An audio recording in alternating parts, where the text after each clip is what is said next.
What is the dark side of nursing that nobody tells you in nursing school? You want to know about it?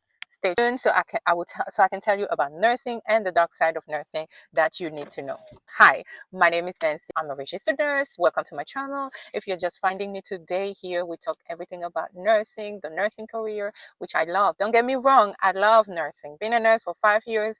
I'm a med-surg nurse, but I just realized that every time I precept nurses, I get new grads. I feel like schools don't do a good job at preparing you after graduation. Okay, you see, when you look on TV, you see nurses, you think life is all glamorous on Instagram, on TikTok and everything, but no, it's not actually. Okay, it is not. Let me tell you something. Nursing is amazing. You get to save lives. You get to make a difference every.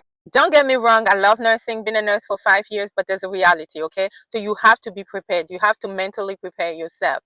Nursing is the work of heart. You have to have a heart to be a nurse. You just can't come to nursing because of the money, or because you saw that nurses are making money out here. So you're like, oh, let me be a nurse because of money. No, you're going to work hard for that money. You're going to work hard for that money. So you have to have the heart. You have to love what you're doing, because you're meeting people, you're meeting your patients at the most vulnerable time in their life. Okay, when I started giving platelets with the Red Cross, I had to lay there for 90 minutes, not moving, no limb moving, because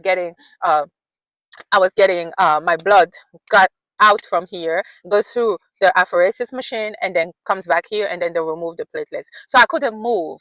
I was having chills and all of that. So I was like, wow, it was so uncomfortable. Just think about it. That's 90 minutes. But think about it. You have to do that for weeks or for years. Oh, that's the new life. So it can be frustrating. So you're going to be dealing with patients that are very frustrated sometimes. That's okay. Put yourself in their shoes and try to reassure your patients. Don't show them that face that you're fed up. No, they can read through your face, they can read through your body language, they can read through your expression. So you are there to reassure them. You're spending 12 hours with them. Most of the time, family is not there. Even doctors come and spend 10 minutes. It's the nurse that's being there and spending time with the patient. So be empathetic and don't think that it's all glamorous. No, you're gonna be yelled at. Okay, just know that you're gonna be yelled at by patients, by doctors, by your colleagues. It's gonna be chaotic. But you have to have thick skin. Okay, one thing I learned about nursing, you have to have thick skin. If you don't have a thick skin, you are not going to be surviving. You have to have that thick skin. You have to stand up for yourself.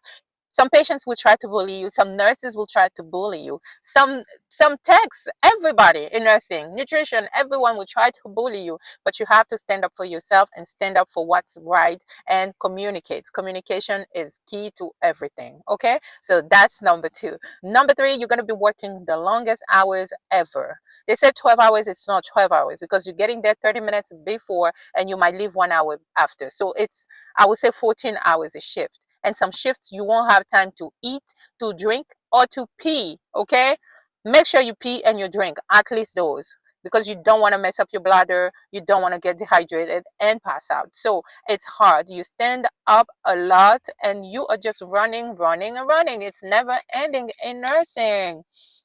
Okay, the other thing is you have to be physically working and mentally. So nursing is mental and physical.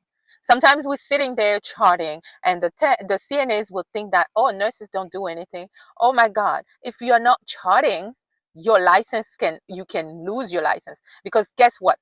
When malpractice happens, when a patient gets armed, they look at everybody, the doctors, pharmacy, the nurse, right? So you as a nurse, you have to protect yourself, because you are the last line. You are the last line between your patients and the medication, between your patient and what was observed within your patient and anything. So you know what? The hospital will try to save their ass. The doctors will try to save their ass. So you have to be charting. So it's mental. Patient refused medicine at this time and this and that, and doctors made aware. Patient this and that. So you are in between. If you have 5 patients giving meds, 1 confused, 1 screaming, 1 refusing the med. So you have to mentally be able to multitask and chart. mental and physical. Just remember that. So you have to remember to self-care. When you're off, when you're at home, make sure you exercise, make sure you go to the spa, you get a massage, make sure you take care of yourself, because mentally and physically you are exhausted and you don't want to burn out. That's why lots of nurses will leave the bedside, because they are burned out and they were not able to have the work-life balance. You always want to have work and life balance. That's what's gonna keep you sane in nursing, okay? And then something else that people don't get is like, you get to be emotionally, you get to take a lot, right? Your patients, I work med surg, I have patients with new diagnosis of cancer, I have hospice patients, I get everything. So you have patients that would die during your shift, and guess what? You're gonna have to be doing the post-mortem care. You will be the last person that the patient sees when they take their last breath.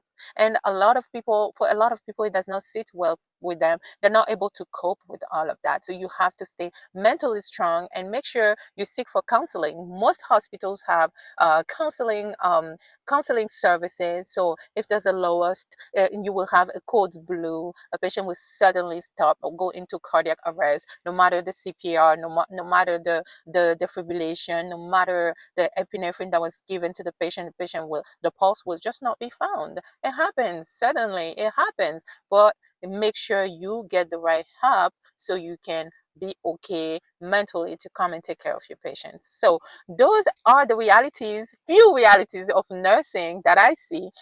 So as a new grad, make sure you have a mentor, make sure you have a coach, make sure you talk to someone that has experience. I've been mentoring a lot of new nurses on my unit, and talk to people. If you have questions, you don't want to make any mistakes, you don't want to be overwhelmed, it's okay. You will feel overwhelmed the first year of nursing. We've all been there, but you just have to have the right people with you, ask the right questions, and seek for guidance and help as needed, okay? So I will tell you more about everything good about nursing. So if you like this video, please go ahead, follow. If you're new here, I'm your nurse Nancy. I'm a coach, I'm a clinical instructor, I'm a charge nurse, and I do everything nursing. So don't forget to subscribe, don't forget to follow me on my other platforms, my TikTok and my Instagram. So just make sure you stay updated, everything nursing. Stay blessed.